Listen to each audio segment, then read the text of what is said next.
BPOM mengeluarkan surat yang menyatakan bahwa 4 produk mie instan asal Korea Selatan positif mengandung fragmen DNA spesifik babi atau non-halal. Dan untuk membahas temuan ini telah hadir Pak Suratmono, Deputi Bidang Pengawasan Keamanan Pangan dan Bahan Berbahaya dari BPOM. Selamat pagi, Mas Suratmono. Sebelum nanti kita juga akan berbicara dengan dari pihak POM MUI ya. Tapi saya mau tahu mengenai temuan ini dulu, Mas Suratmono. Apa yang sebenarnya menjadi temuan? Apakah memang ada kandungan non halal yaitu disebutkan tadi minyak babi kah atau ada proses yang belum dijalani di sini? Makasih.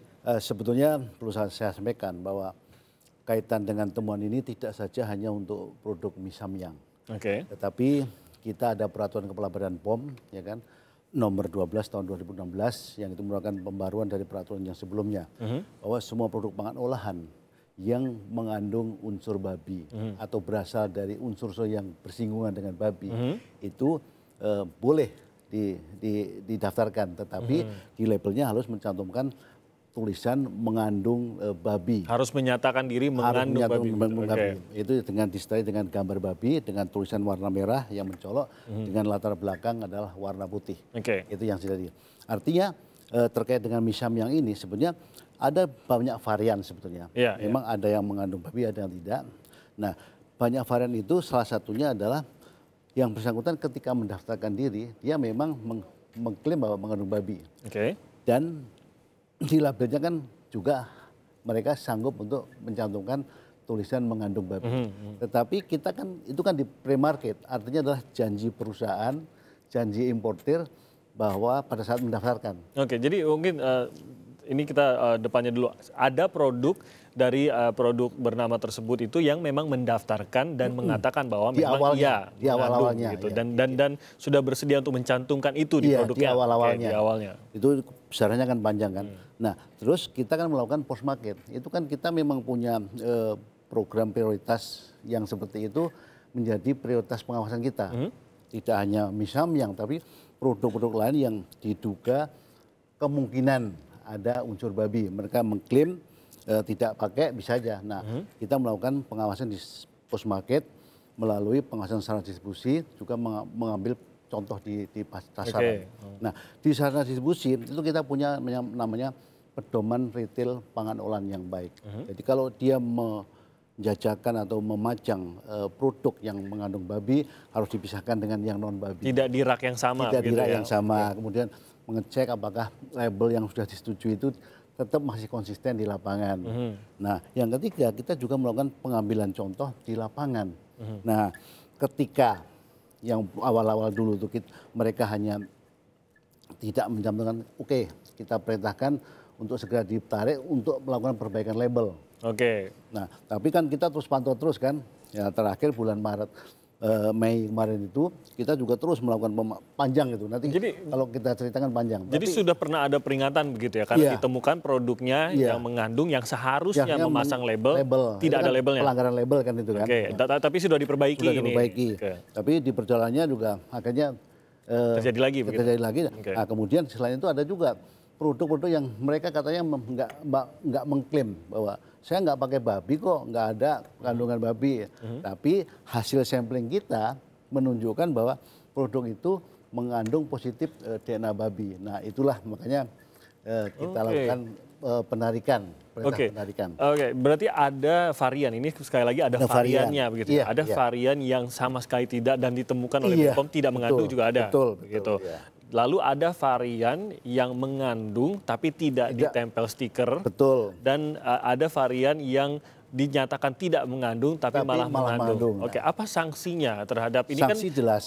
Halal tidaknya kembali lagi kita nanti akan merujuk kepada MUI bagaimana mereka menentukan. Tapi ini kan sudah ada pelanggaran di sini. Iya, betul. Apa sanksinya? Yang jelas ada di Undang-Undang 12 tahun 2012. Itu tentang Undang-Undang Pangan. Itu bahwa semua informasi yang diberikan itu harus lengkap. Tidak boleh berbohong istilahnya. Kemudian ada juga di Undang-Undang Perlindungan Konsumen pasal 8 huruf E misalnya. Itu ada sanksinya. Undang-Undang Perlindungan Konsumen itu bisa ancamannya bisa 5 tahun denda 2 miliar. Tapi kalau Undang-Undang Pangan bisa 3 tahun atau denda 6 miliar. Itu sudah ada. Tetapi yang jelas sudah kita berikan sanksi berupa sanksi administrasi yang diatur dalam undang-undang juga. Apa itu bentuknya? Bentuknya adalah pertama pencabutan izin, nomor izin. Yang kedua adalah penarikan produk dari peredaran. Itu adalah bagian dari sanksi administrasi. Oke, dan ini sudah dijalankan saat ini? Sudah dijalankan. Izin yang dicabut itu untuk varian tertentu kah? Untuk atau varian tertentu, Oke. kemudian ada beberapa varian lain yang atas permintaan perusahaan. Berarti kalau ada warga masyarakat yang masih menemukan mie merek tersebut, itu sebenarnya masih bisa begitu? Masih untuk bisa. varian tertentu? Nah, saat ini kami juga memantau, kita perintahkan pada Balai Besar seluruh Indonesia untuk menarik Seluruhnya atau terhadap 4 item itu utamanya. Oke. Kalau ada yang di luar itu ya tentunya menjadi kecurigaan kami juga. Tapi selama ini yang kita perintahkan adalah untuk 4 item itu. Dan dari 28 Balai POM yang sudah melaporkan sampai tadi pagi jam 4.25 ini ditemukan ada di 3 tempat. Pertama adalah di Manowari, kemudian di Surabaya dan di Bandung. Itu jumlahnya juga tidak terlalu besar. Karena mie ini memang untuk kalangan menengah ke atas, dari lihat harganya pun ya, memang mahal. Di atas harga mie instan rata-rata sebenarnya. Betul. Itu kalau sekali lagi penempatan itu kan menjadi satu hal yang menentukan juga apakah produk tersebut boleh digabung dengan produk biasa atau harus khusus yang non halal dan lain-lain. Siapa yang bertanggung jawab di sini? Apakah importirkah, distributorkah, atau dari pihak penjual sendiri? Mestinya pengecer. Kita kan sudah melakukan pedoman cara retail pangan olahan yang baik untuk makanan, ya kan? Nah di situ diatur terkait dengan higienis sanitasinya, terkait dengan layoutnya. Kalau produk yang non makanan harus dipisahkan dengan makanan, misalnya produk baygon nggak boleh dalam satu rak. Kemudian ada produk yang mengandung babi dan tidak mengandung babi harus dipisahkan. Dan di situ harus diberikan tulisan produk-produk mengandung babi. Sudah ada di dalam pedoman cara retail pangan olahan yang baik, dan itu kita sosialisasikan melalui Aprindo tentunya. Itu sepertinya udah melakukan itu. Selain itu sudah kita cek misalnya produk pangan olahan yang memang harus disimpan dalam suhu dingin misalnya. Itu juga bagian ada aturannya juga dari pastinya. pengaturan. Nah itu yang dari sisi sarananya ya. Tapi ada juga dari sisi komoditasnya, dari produknya. Kita cek apakah produk yang dijual pertama adalah aspek legalnya. Ya terdaftar atau tidak. Yang kedua adalah kemasannya. Dia masih utuh enggak? Jangan-jangan udah karatan atau berlubang atau mungkin penyok rusak gitu. Kemudian cek juga tanggal kedaluarsanya. Itu bagian dari SOP yang sudah ada di Badan POM seperti itu. Oke, ini banyak yang akhirnya bertanya begitu. Mengapa produk ini yang mengandung barang non halal bisa beredar di tengah masyarakat dan memiliki izin edar begitu. Kalau dari BPOM sendiri bagaimana menjawab hal ini? Sebenarnya kan ini kan bukan masalah. Kalau halal haram kan memang domainnya MUI ya. Nah, kita ini kan bicara masalah komposisi yang ada di dalam suatu produk pangan olahan. Sebenarnya tidak hanya masalah itu unsur babi atau tidak. Kalau ada unsur babi kan itu ada kekhususan. Tapi misalnya ada produk yang didaftarkan menggunakan pengawet benzoat misalnya. Ya, yang berbahaya begitu. Ternyata di lapangan dia tidak menggunakan benzoat. Benzoat nggak berbahaya, boleh. Ada aturan pakainya. Kadarnya begitu Kadarnya. ya? Tapi mereka di perjalanannya mengganti pengawet yang lain, misalnya propionat atau apa. Ini boleh sebetulnya, asal diinformasikan.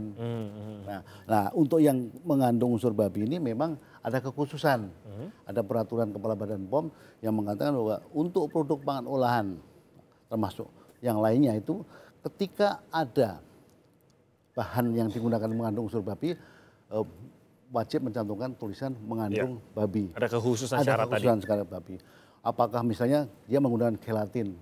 Gelatin kan ada yang buat dari tulang sapi, ada yang buat dari tulang babi. Nah, harus disebutkan gelatin dari apa gitu. Itu harus dibuktikan. Kalau dia mengklaim misalnya, oh saya pakai tulang sapi kok, ya harus dibuktikan dengan sertifikat bahwa itu kan janji. Nah, ketika dia janji pada di awal registrasi itu, makanya kita ada post market. Ada pengawasan lebih lanjut. Jangan kita nggak percaya 100% dari di awal aja.